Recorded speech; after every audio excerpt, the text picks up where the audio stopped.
Good evening, everyone, and welcome to the Christina Nelson Show, where we motivate, inspire, and heal. And tonight is no different. Now, a couple of weeks ago, I did a show where I was talking about me and raising kids while being diagnosed with MS and other chronic illnesses. And tonight, I wanted to have a father's perspective because why not? And who else better to get than my very own husband, your pastor, Pastor Erik Nelson. His story he'll be telling about raising kids or co-parenting kids with chronic illness. It's a whole different twist. You know, we think that what difference does it make, you know, everything, but it's a whole different twist, a whole different scenario because, you know, you have a father who had been divorced, who then was diagnosed with MS. And so, you know, he's going to tell his story. But first of all, I want to give a shout out to all of you who are listening, to Yvonne, to Vanessa, to Rosemary, all of you who are listening. I would say my husband, but he's on with me. And so everybody like and share if you can, like and share this video if you can. It would be wonderful. And I would greatly, greatly appreciate it. So without further ado, let us begin. I'm going to add Pastor Erik to the stage. Hello, sir. Hello. Hello, Christina. How are you this evening? I'm Over to you in the room. Doing good yourself. I'm good. So why don't you start off by, excuse me, telling everybody a little bit about yourself? Well, for those that don't know, I was born and raised in Washington, D.C., My family on my dad's side was originated from um, the great state of Louisiana. They were born in Kenner, Louisiana, and I know we have some family that were from Darren, Louisiana, and so I do have family, tons of family that's down there today, Baton Rouge and everything. But my family came up here to the Washington D.C. area, where my uncle, the great Lloyd Price, rest in peace, may he rest in peace, um, became a superstar artist, and eventually made it to the Rock and Roll Hall of Fame. Shout out to Uncle Lloyd, and so he brought the family up, and I graduated and everything from DC area, and my life was shaped in the DC area. All right. Well, once again, thank you. I knew all of that. I knew all of that stuff right there. So, the topic tonight is, of course, raising children. We've been talking about that, raising children while being diagnosed with an illness. And you yourself were diagnosed several years ago with MS, and this was after, in fact, you had children. So, tell us a little bit about when you were first diagnosed and what was going on at that time. Where were you as a father, and all of that stuff there. Well, like everybody else who was diagnosed with MS, during my childhood, I experienced different symptoms. At the time, I didn't know that they were related to multiple sclerosis. I just experienced different things along the way. So I had gotten married. I believe I was like 25 years old, and like 24, 25. And so I started experiencing a lot more symptoms in my first marriage. Um, but it wasn't until after we divorced during that summer. I don't remember the year, but during that summer, that's when a lot of the symptoms started to really come out. And so I started experiencing a lot of different things. For an example, it started out with irritable bowel syndrome. I was diagnosed with irritable bowel syndrome. And then later on, I was diagnosed with something called trigeminal neuralgia, where the whole nerve on the side of your face, from your head all the way down your neck, and you would get pain. And my doctor said that it was worse than a migraine headache. And so I would get those often. And then the other thing that I would diagnose with was something called hemifacial spasms, where my face would twitch and my face would jump. So I used to drink a cup of coffee, and then I would right after the coffee or soda, and my face would just be twitching because of the nerves that's in my facial muscles.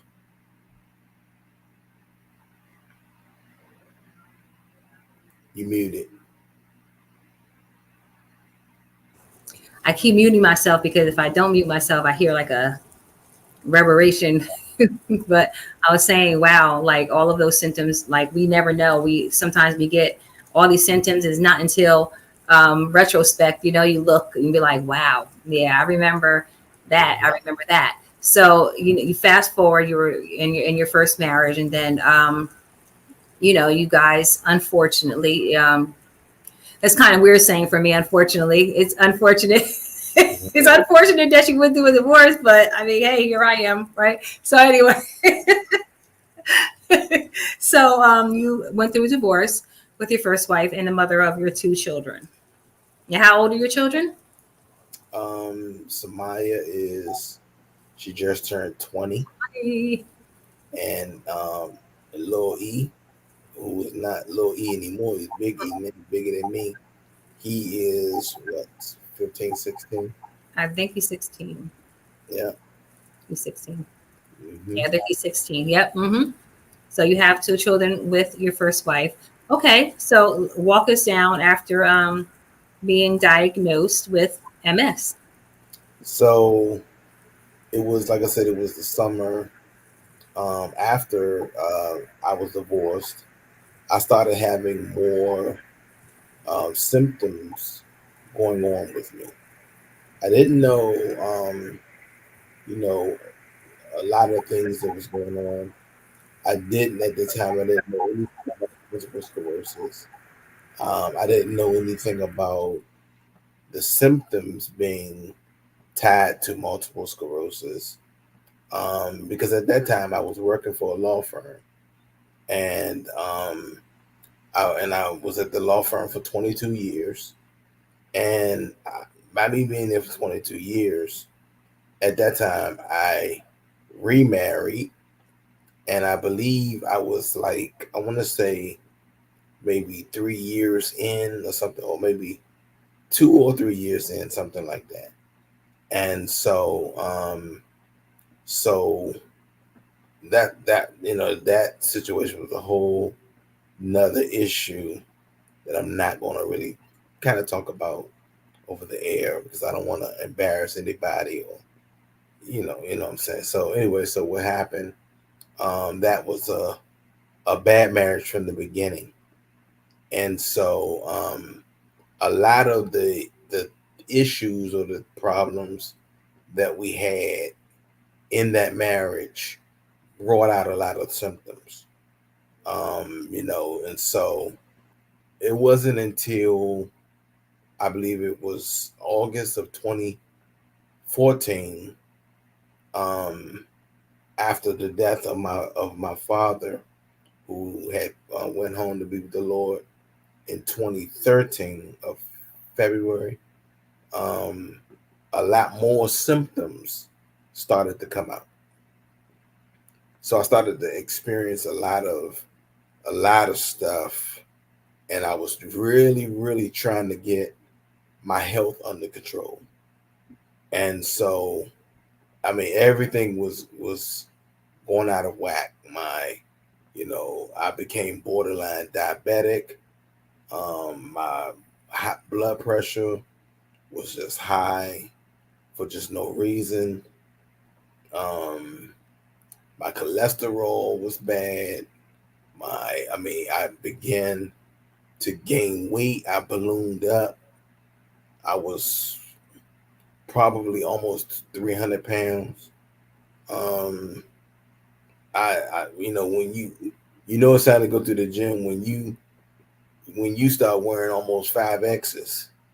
You know what I'm saying? And so, uh, Wow.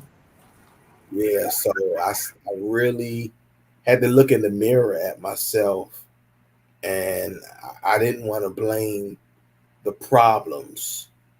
You know what I'm saying? So I had to look at me first, and that's what I did. And then so I had to make what Pastor Carter always say, a lifestyle change. So I made a lifestyle change by changing my diet. I started going back to the gym because that was one of my passions. And I had allowed life to cause me to just eat, and some of the things that I went through, in marriage, it caused me to eat, and I cooked. That was my safe space. I cooked and I ate. I cooked and I ate. I really wasn't doing, moving around or working out or anything like that. So I just ate, and then so I had to make a lifestyle change. And so I made a decision one day to do this program after reading about Herschel Walker, who used to play for the Dallas Cowboys.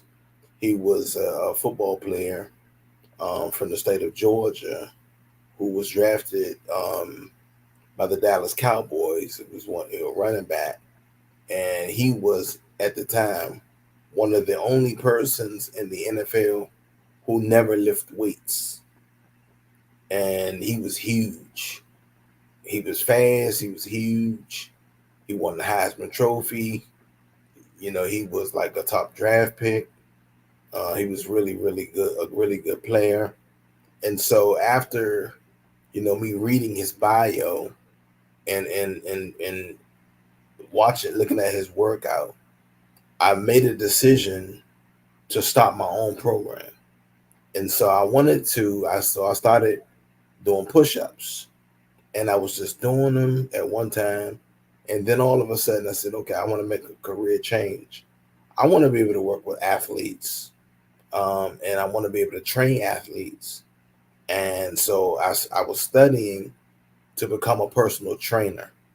And so while I was, trying to do that, I had told myself that I could not help somebody else get better if I'm looking, like Fat Albert myself, and I'm trying to tell somebody else that you can look like The Rock. You know what I'm saying? And so I couldn't help somebody else get better when I'm not doing better myself. That would have been a bad example. And so I wanted to get better so that I would be able to help other people out, to let them know and encourage them that they can also do it. And so I started that journey. I was doing push-ups. I had set out a goal to do 1,000 push-ups a day. I know many of you heard my story about this. And so I managed to get up to 900 push-ups. And I was doing them every single day, 7 days a week. And I was getting stronger and getting stronger. I was eating right. I was, eating protein, a lot of protein, no carbs, and then the had carbs, it was the good carbs, water. I was drinking black coffee because, the sugar, I was trying to, get all that stuff under control. And so one day I was in the gym, my left hand had given out, where it's like I collapsed because my hand had given out. And so, make the long story short, after that happened twice, I decided to go to the emergency room to see what was going on. And I got to the emergency room, and they sent me to a neurologist. I went to see the neurologist. They diagnosed me after multiple tests. Multiple tests. My mom can tell you she's on right now. There was one test that I had to do at the GW Hospital in Washington D.C., where they had to go into it was called the spinal tap, and I hated that test. They had to. Yeah, it's no fun. That took 2 days just for them to get spinal fluid. Oh my gosh. Yeah, because the first day they kept saying, you have to stay still. You have to stay still. Um, and I'm like, is that gonna hurt? It's not gonna hurt. You're gonna feel pressure. Man, I felt that the moving needle around my back. Oh my goodness. It took like three doctors to hold me down. Be mindful. I was already doing push-ups, so I'm kind of strong now, and you know what I'm saying. And so they had to hold me down just to get the fluid, and so they eventually put me to sleep. Well, not put me to sleep, but put me under anesthesia, Yeah. and they got the spinal fluid, and later on they diagnosed me with multiple sclerosis. My God. Yeah. Charlene said the pressure is real. It sure is. It is real. The spinal tap is nasty. Vanessa said the spinal tap is nasty. It sure is. I know. I've been there. I had a spinal tap too, and that is not the funnest thing at all. I I think hate I it. said it on my show. I said it on my show that I had a spinal tap, and that was the worst I hate feeling it. ever. I got the headache afterwards. I had to go back into my spine to feel it with blood. It was a lot. Me too. But so, okay, so you have this diagnosis with MS. What were you thinking about? Like, what was your thought process? Were you even thinking, like, man, I got my kids, I can't, like, what was your thought, especially pertaining to the kids? Well, in the beginning, my thought was I just wanted to know what was going on because I was experiencing all this stuff that I had no answer for what Mm-hmm. was going on. And people would ask me, how do you feel? And multiple sclerosis has a way of making you just feel blah. You know what I'm saying? And I just felt bad where it's not a feeling where it make you feel like you're sick, but it's a feeling like I mean you can't really explain it. And it's almost like I had like a numb type feeling all over my body, and my body just felt numb. I could touch a certain part of my body, and you could feel the numbness, the touch, but I couldn't understand or did not understand at the time what was going on. So thinking about the kids, I think at the time I was just really just thinking about me, at that time. And I'm still praying for the kids, but but daddy was going through some stuff at the time. And do you think that's the one of the things when you're diagnosed with MS, you have your kids, and for you it was different because the kids weren't in the house with you. You were already divorced, and here you have kids that you know you want to take care of and pick up, and you have this weekly, every other week visits and all of this kind of stuff. And meanwhile, you have been diagnosed with this illness. I remember you telling me at one point how it felt for you to not really be able to get involved like you wanted to, especially with little Eric's football games. Yeah, because in the beginning, before MS and before everything, I was there every Saturday. When my daughter had dance recitals, I was there. The football games on Saturdays, in the cold, in the rain, in the heat, I was there, and just being supportive to their dreams, and just wanted the best for them, and still do. Um, so I never like looked in or imagined that I would be doing what I'm doing today. Never, because at the time, like I was already a licensed minister. Um, I knew a little bit about divine healing, but it was not on my mind. Didn't think about it. I went to church every Sunday in perfect attendance, but never really studied the word on the topic of healing, nor at the time did anyone even took the time to really minister to me. I had people come up to me and wanted to pray. People wanted to lay hands and anoint me and things like that, and um, but that was about it. Yeah, I've been there too. We'll get you up in the middle in front of the church and lay hands, and you fall out, and they expect you to get up and start running around. Yeah, I yeah. totally understand that. I totally get that. Yeah. I'm sorry. I had a guy, a pastor friend of mine. Mm-hmm. He had me. He prayed for me in front of the whole church, and then he had me walk the whole service around the sanctuary. And Mm-hmm.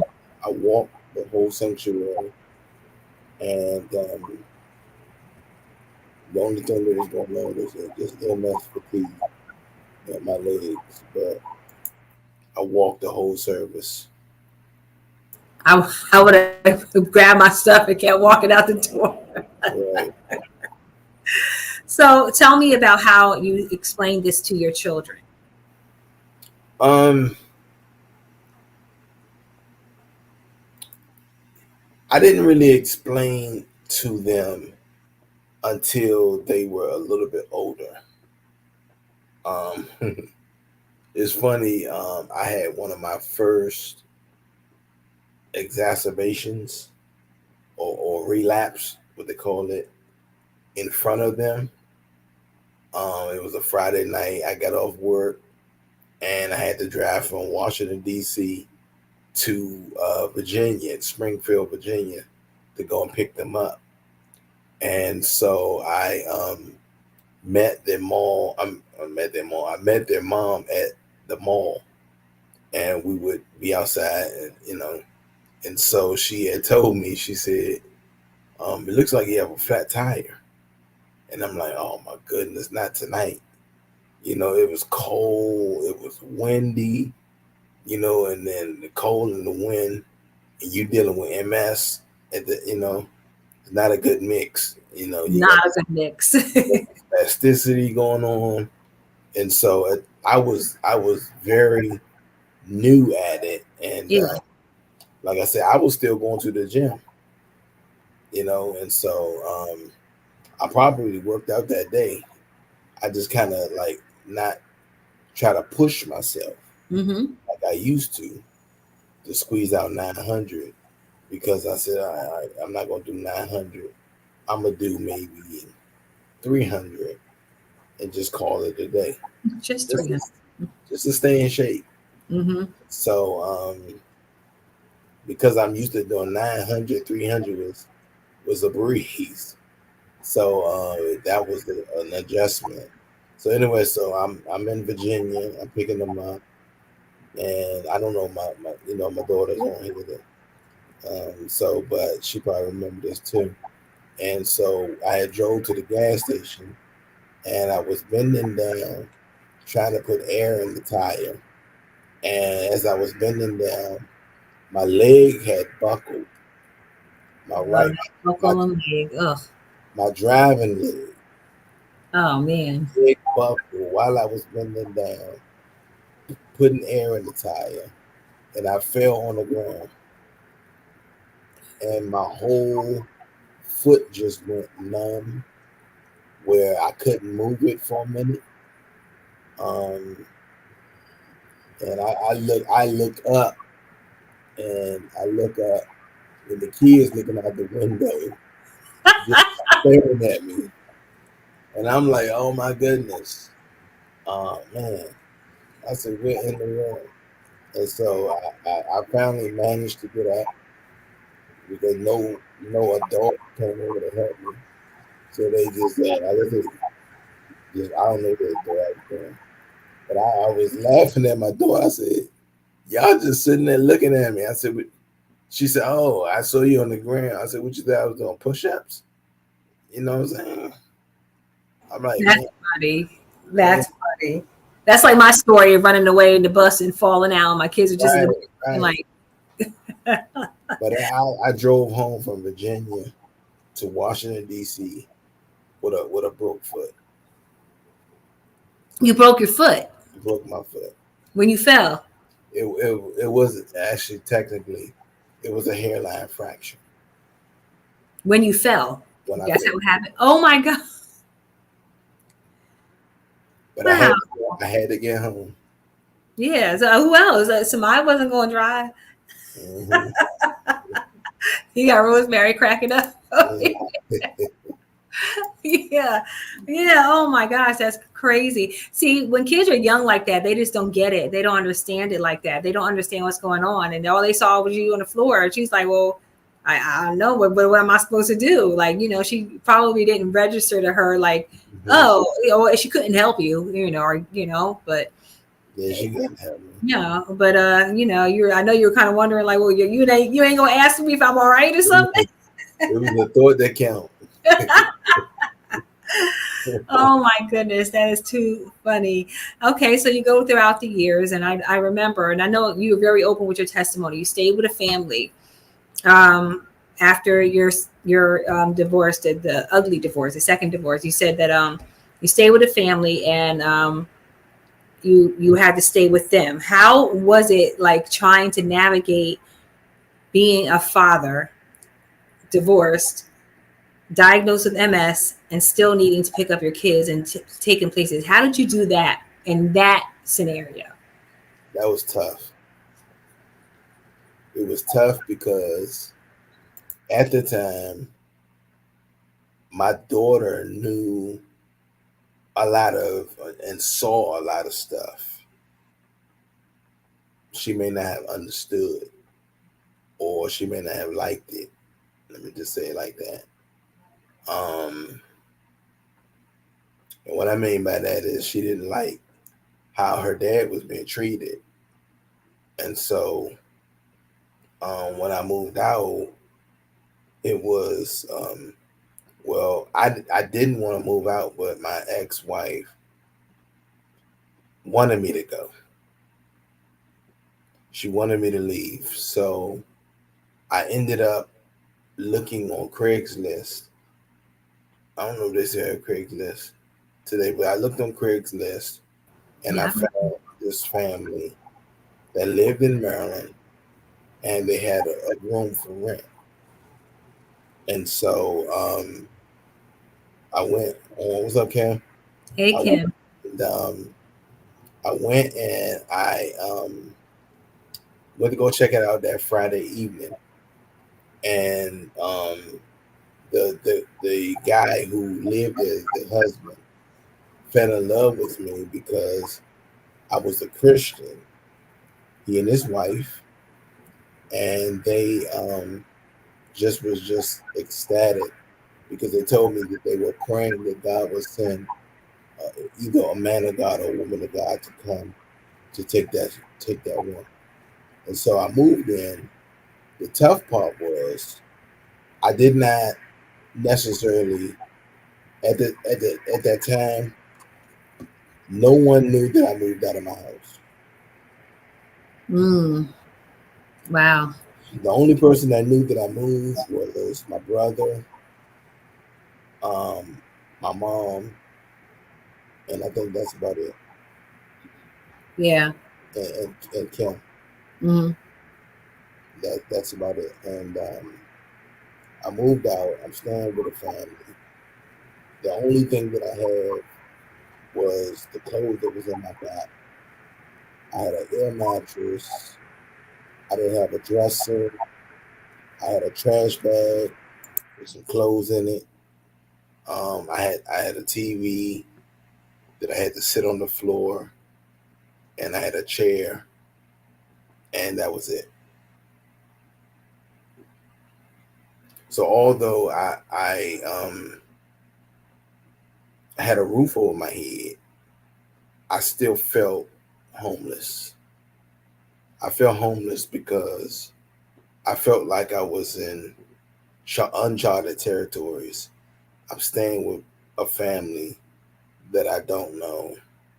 Not only I don't know the family, but the family was from Cameroon, and over in Africa. And so um, I'm staying with them on top of being diagnosed with MS.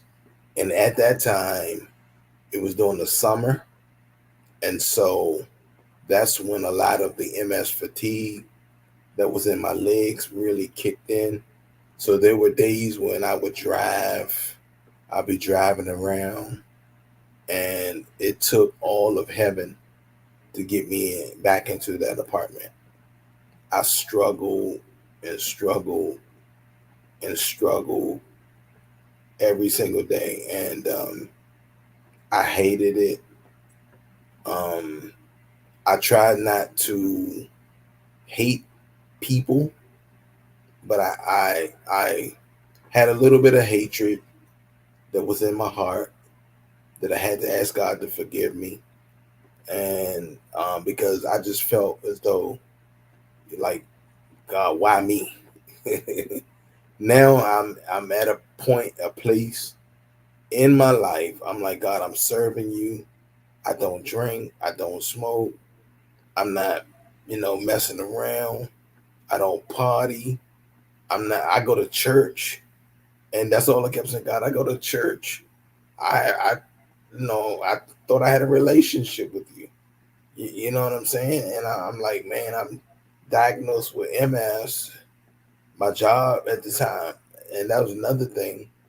After working 22 years at the law firm, they told me because I didn't get better that they had to let me go.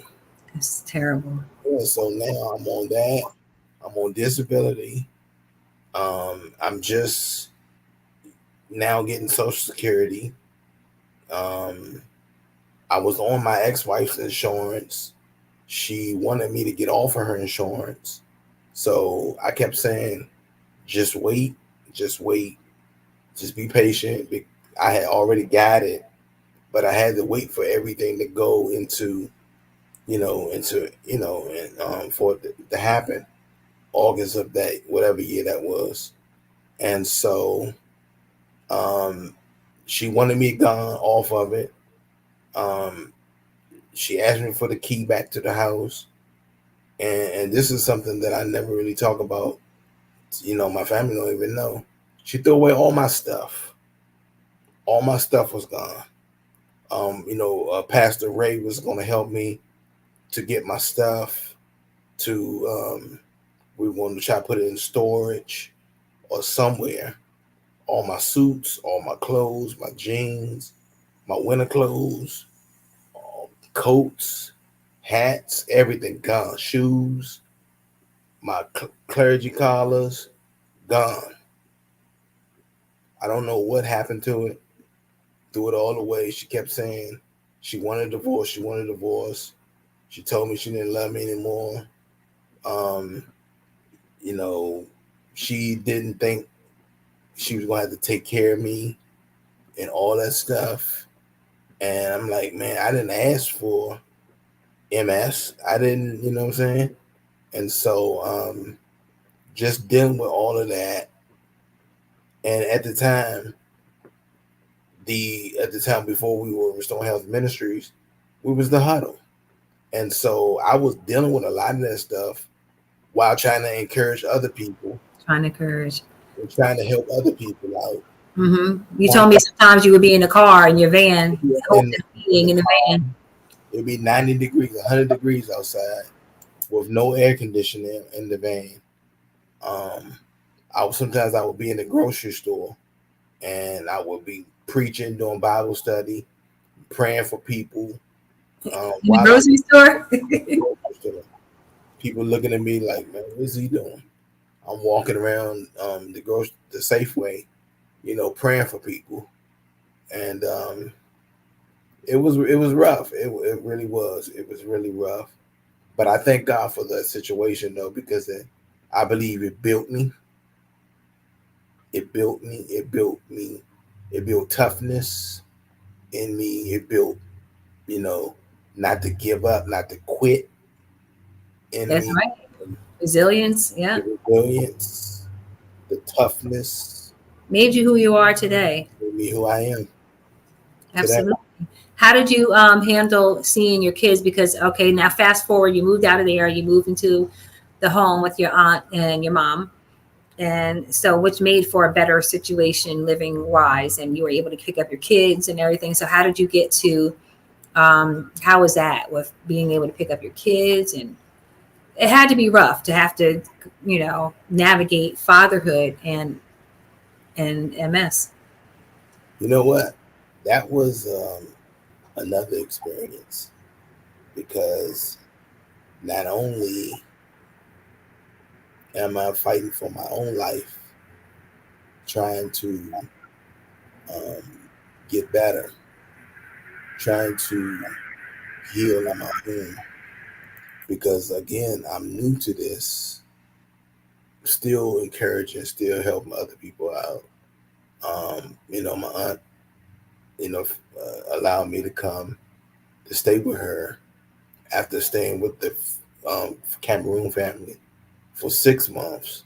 I ended up moving out after 6 months and staying with my mom and my aunt. And so, that was a better experience because I felt that was family. And I knew that my mom, I was in a place where my mom could help me to help the kids, you know what I'm saying, when I couldn't really do for myself is some days. And so it was still tough because at the end of the day, when I looked at them, it crushed me because I knew that I had to take them back to their mom and their stepdad.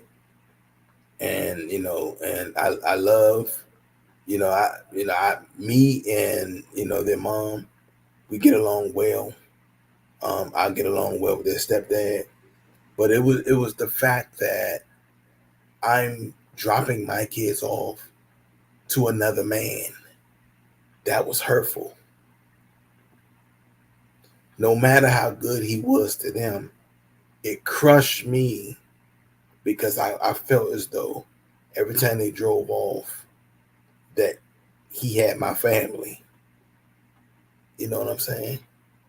And that was hard. And so there were days after they would leave, I would turn the car off and I would just sit there and I would just cry a little bit. And before I got back on the road. And that was really hurtful, man. I didn't hate their mom for the situation. I was happy for her. I was happy that she got married. I was happy that they had somebody that can help to take care of them, Of course, of to course. do for them the things that I could not no longer do for them. But it hurt. Of course, that has out, and that's where I wanted to get to. Like, having someone, and it's not because you didn't want to; it's just because of the circumstances. You could not anymore physically do all the things that you used to do, like running to the games and running to the rehearsals and dance recitals and everything. And here was another person doing it, and I know that had to have been gut wrenching. Although grateful that there is somebody in their lives, it still doesn't take away the fact that you still want to do it. Yeah, Of course, of yeah. course. And that's why, like when it comes down to sicknesses and diseases, how I fight, and I just believe that God gave us His word to fight. And so the good fight of faith was what I was fighting every single day, 365 days out of a year. And so I mean, I dealt with it. Even I'm a lot better today than I was then. Now that my kids are older and adults and everything, but it still hurt. So even like when we went to my daughter's graduation, and you know, well, I let the world know now, but my brother Ray drove all the way up from DC to come and get us, Yeah, shout out to Ray. Yes, and absolutely. then turned around and then drove all the way back.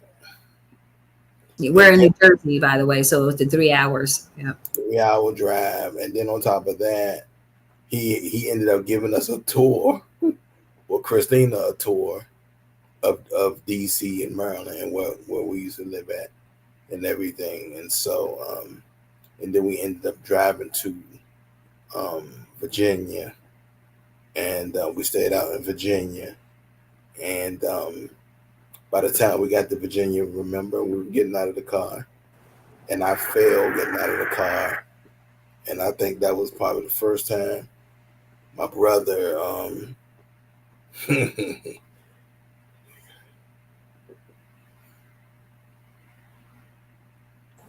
Take your time, like they say at the church. Take your time. I remember him with us. I think that was your first time anybody seeing you, like, for the lack of a better term, struggle, moving and being mobile, getting out of the car, and Ray, seeing you get out the car and falling, and I think we both cried. We both were crying on the sidewalk. Just it was just heartbreaking because you don't want people to see you that you're the oldest of three brothers and you're the big brother, but having your younger brother having to come in and take care of you that way, it can be heartbreaking and heart-wrenching. If I'm speaking, plainly, it can be. And your mom seeing you, and it was just a lot. It was a lot. That was a heavy weekend, although it was wonderful because Samaya graduated from high school. And we were so excited and so happy to actually have been there. It was still like we realized, I think, at that point, like, wow, the magnitude of it. The magnitude of it. Yep. And your kids seeing you. We love you too, Mom. She said, your family love you, man. Yeah. Yeah, being able to, and your kids seeing you. And it was new. It was seeing you one way and then seeing you, in a different way, in a wheelchair this time. And that it's a lot. But it's something that I think that was necessary for people to see, so that people don't, not that we're, we have a facade or anything. People, you're very open, but for them to really get the gist of what was really going on. And I think that was important to see. So I was that glad. was really that was really the surface of a lot of stuff, because after moving to Jersey, that's when the neurologist that I was seeing in DC all them years, um, the MS specialist that I saw in Jersey told me that the medicine that I was on, remember he told me that it wasn't for African American, and I've been on that medicine for at least probably 5 years, 6 years, something like that. And so I've been on that medicine for a long time, and to me it felt like the medicine did the work. But then I noticed the heaviness and the fatigue more in my legs, especially in the summertime. And so there were days, where I would fall, and we would have to call 911 to come and to get me off the floor. A lot of people don't know, we would be getting ready for service on Sundays, and I would fall right before we go live on the air, and we're waiting on 911 right before I have to minister, and I'm teaching a lesson, trying to encourage somebody, and I just fail. You know what I'm saying? Trying to. We getting in and we scrambling to get in the chairs and sit up, right, and then boom, like it's like all of a sudden you have to put on the other, the happy face, and smile and say, oh, okay, here we are, blah blah blah blah. You are healed. God is good. He is faithful. And you just got up off the floor with 911 putting you back up there, Yeah, it's crazy. That is crazy. Here, Rosemary says she watched her sister struggle the same way, but not knowing what was going on. But after watching these videos, I have a better understanding. Thank you for sharing. Oh, you're welcome, Rosemary. Thank you for watching. Thank you. And Ray said you need some of Mom's fruit cocktail on the same plate as his chicken. That must be an insider. I don't even want to, but it's got to be one of those inside jokes because they always got some inside jokes. He'll tell me later. Yeah, but Well, um, just to allow, so one when I once I moved to Jersey, then Faith started seeing a lot, and Faith is a stepdaughter, and mhm. she started seeing a lot and started helping a lot. There, times where I would fall outside and she would literally pick me up, you know, drag me in the house as best as she could, or she would get me in, get me back up in the chair or whatnot, and go on with our life. And it's been a She actually journey. took us to the oh no, that was Trinace's wedding. I was thinking graduation now. She would drive us with us and take us to places that we needed to be, the doctors and all that kind of stuff, and Mhm. be there and help us and everything. She didn't have to. She still doesn't have to, but she still, does things. And we're grateful for family. We're grateful for people coming around and helping us out. And we're grateful for to have children who understand.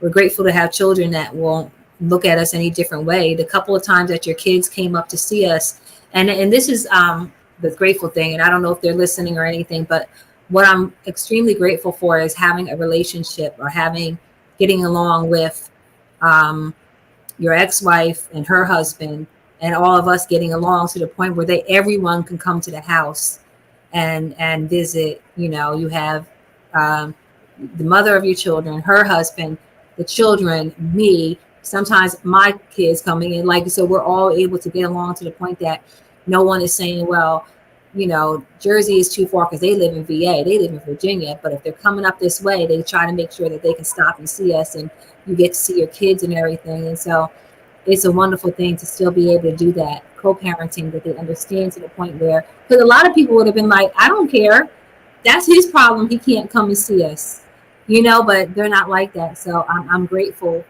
for that understanding, and that's why it's so important to be able to have a relationship like that with and Absolutely. co-parent. I think the thing that helped that situation is that me and um Eric and Samaya's mom are not enemies. And the funny thing is, after we divorced, a lot of our friends tried to come in between, and so a lot of friends that I had, you know, um, during that relationship, they tend to took her side and they walked away from me, and everybody believes that it was my fault or I was the reason, not knowing what really happened.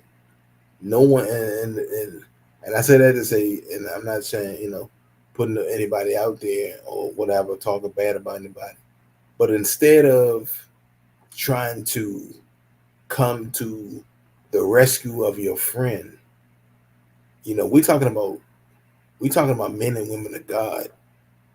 Why not come and just say, hey, let's fight in the spirit realm for our friends who are going through, instead of just taking sides.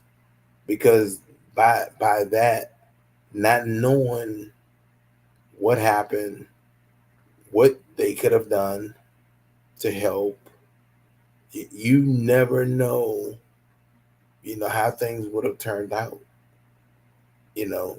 But I do know how things, that the way that God designed it, because I believe that God put you into my life.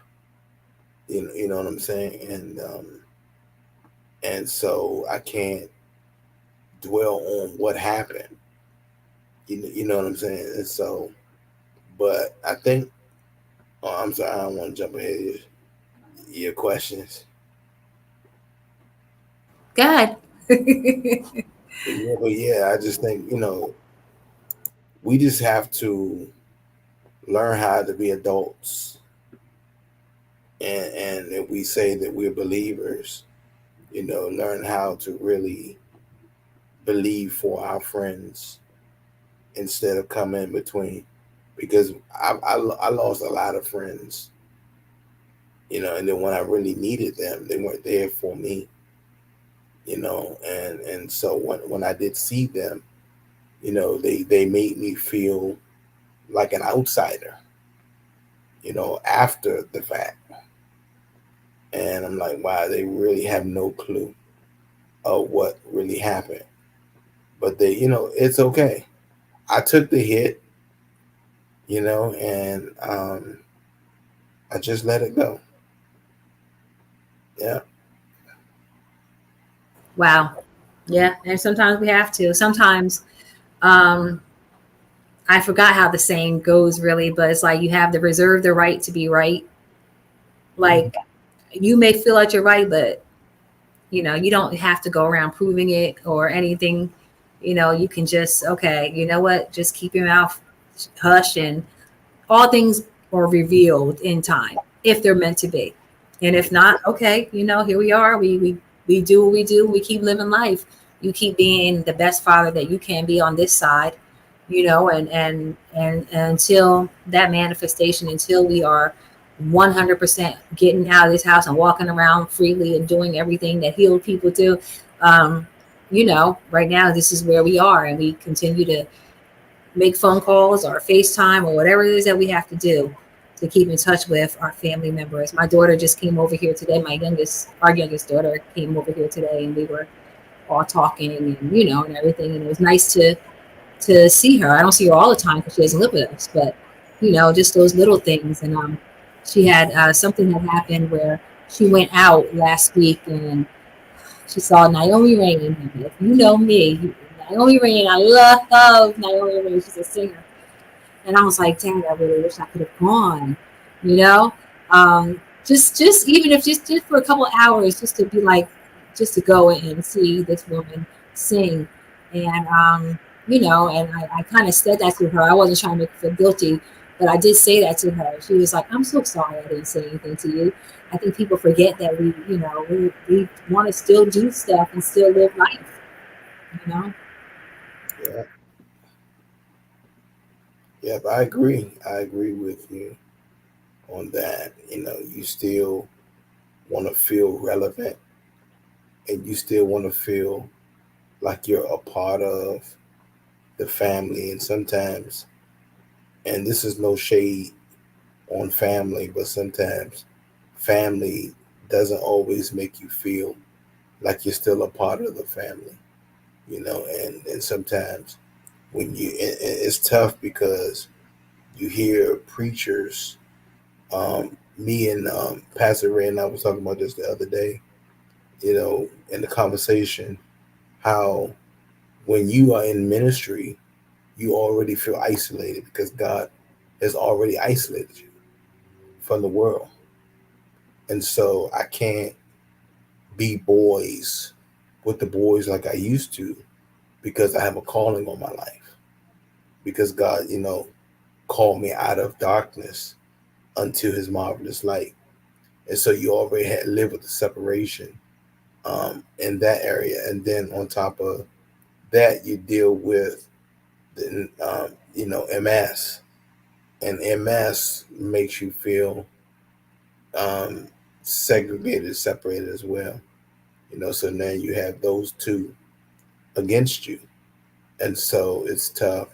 And then so sometimes families don't always understand how family members can make you feel even more isolated when you shoot a text, nobody don't respond back. You say, you doing this, or whatever. You know what I'm saying? And it's like people are hurting, and that's one of the reasons why I thank God for this ministry, because we definitely understand, and so we try to be available to anybody who may be feeling that way. And we say you don't necessarily have to feel that way because we're here for support. Amen. Amen to that. Amen to that. I like that. I like that. That was good. Yeah, we're here for support, and we got you. And there's no shade to any family members because some people honestly just don't know, and that's okay. And we understand that people have lives. We do. We totally get it. Trust me. We totally know everyone has a life. I know my daughter, has a life. I know she does. I know both my kids and well, all my biological children are they have their lives. They live their own life and everything. But you still, Mhm. you miss those days when it used to just be a little bit easier to Yeah. be able to just hop in the car and go see your kids, pick them up. Although we have been diagnosed, we also have to realize that life doesn't stop Mm-mm. just because of the diagnosis. Life continues to keep going. That's right. While they're trying to live their life, I'm not saying that they forget about us, but Mm-hmm. like on purpose. You know what I'm saying? So, Yeah. but it feels that way, but I know it's not. You know, and so with that being said, I'm excited when I see my family going and doing stuff. Yeah. There are a lot of families that don't have the opportunity, but does it hurt? Mm-hmm. Yes, it does.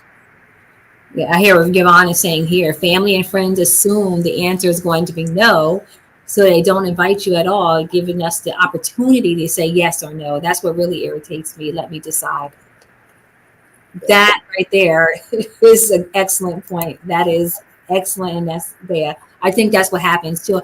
Not to blame them, but it's just like, yeah, you just assume that I'm just going to be like, no.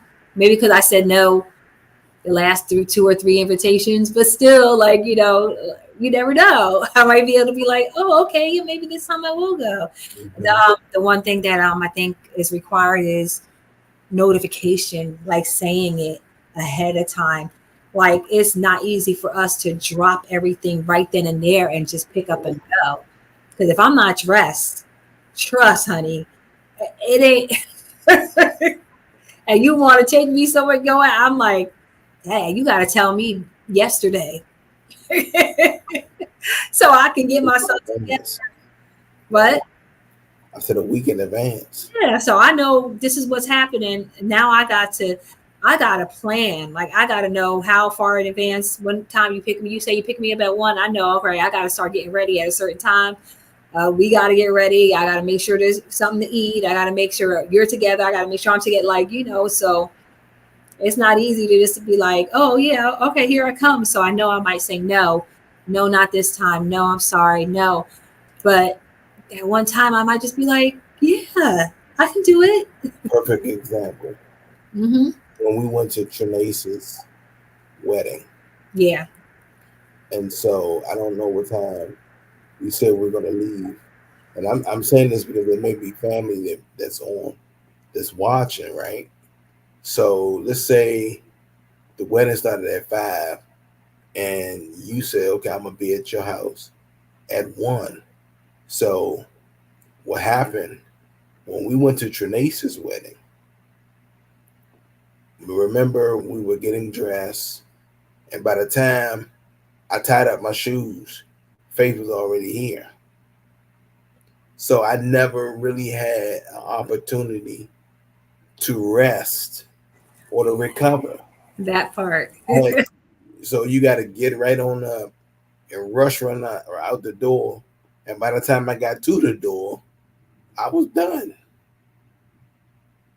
That's what happened. Yes. Yeah. Or even with Samaya's graduation, it rained. And so they kept delaying and pushing back the time. And for us, that's like, we were grateful at first because it was early in the morning. So we were like, oh, okay, we can get, another couple of a time in or whatever. But then we were like, I hope they tell us at a good amount of time because I hope they don't say come in an hour because that's not good for us. We can't do that in an hour. But if you say it's 4 o'clock and it's going to be at 7, we can, okay, now we can time it. Now we can get up. We Yeah. got to go to the bathroom. Yeah. That's how you get up and get dressed. Yeah. Get tired, and then you need to recover. It's like, Now we need to cover. when you would get in the shower, the heat from the shower fatigues you. Yeah. So you need another 30, 40 minutes to recover before you even put your shirt on. Yeah. Yeah. And your drawers and stuff. That's why I take my showers at night, because I can't take it. If I take a shower during the day and have to go somewhere, forget it. Forget it. I'm not going. I'm putting on my pajamas and I'm laying down somewhere. I'm reclining in my recliner chair and be like, what you about to watch? Hey, let's put a movie on. Right. That is so funny. I hope that everybody had a good time listening to us go on about our lives here and what we do, and talking about our family. Heard me talk about my kids, and now we talked about him being a father, and still. So now today, with your kids older and everything, how do you feel now about them understanding? Do you think they get it now? It's funny, when I talk to them today, they both tell me that I understand, but they don't call me daddy anymore. Now I'm dad. Hey, dad. Hey, dad. Yeah, like I'm Bill Cosby or something. Hey, dad. I got older, so now I'm just dad. So now they dad, we understand. At first I was daddy, now I'm dad. But I love it regardless. As long as they call me, I'm good. Yeah. I just still try to be, there for them. And that was my whole thing. I wasn't there physically, all the time. And I used, and you know this, I would call, Ratia up, and I would tell Ratia, and I would tell her, I think that she's a great mom, and I would thank her for, being there for them and doing for them what I could not do. And I know that it was tough, but I had to really, I felt like I needed to really tell her that. I didn't want her to feel Yeah. like I just didn't want to do it, because I wanted to do it. Yeah, I wanted to be there. Yeah. I couldn't because of my He hair. get it. Yeah. They know. But she understood. Yep. Yeah. And that's a good thing. And I think that's why I said I think it's important for them to see you. Sometimes we're like, I don't want you to see me like this. But if they don't, then they don't know. Then they don't have an understanding Right. as to why you couldn't come, why you couldn't be there. And so now that they see, they're like, okay, I see. And now they tell you, we understand, Dad. I think that's what happened with my youngest brother, Yeah. because we didn't really see each other, at the time. And I would say I couldn't come, and it just created a monster between the two of us. And so it wasn't until, I think, last year or year before last, he came up and he saw me, with his own eyes. Yeah. And Wow. but there has to be a communication on both sides. Yeah. You're absolutely right. We have to talk. Can't just always say, I don't feel well. We need to be, we have to open up our mouths, because we are adults. Yeah. We need to start telling people how we feel, how we really feel, and what's really going on. Yep. I totally agree. Totally agree. Well, my dear, I thank you for being a guest on my show tonight. I really appreciate it. Thank you so much. I guess we're gonna wrap up and go finish up these Olympic games, see what's going on. And we thank everybody for coming on tonight and kind of hanging out with us and watching with us. Thank you so much. Thank you to our families. Thank you. We love y'all so very much. Our extended family, RHM family, we love y'all, and we just thank you. We Absolutely. thank you so much. Thank you, Ray. Thanks. Great show, he said. Thank See you. y'all. See y'all on Friday. See you on Friday. They're coming up Friday, and we're so excited. We're so excited about family coming up on Friday. So our mom and not our mom, like I don't want to say like we're brother and sister, our mom, but his mom, my mother-in-law, and my all my in-laws are coming up, and I'm just really excited. I can't wait to see everybody on Friday. He said he was going to cook for us, so I can't wait. We might post some pictures. But all right, guys, we love you. We thank God for you, and yep. So tomorrow is Healing Bible Study at 7:30 on YouTube, and we will. Is this Friday? No, this Friday is not support group. It's the next Friday is support group. But thank you everybody for being on tonight. We appreciate you. We love you, and we thank God for you. So everybody, take care for tonight. Have a great one. Have a great night. Bye bye.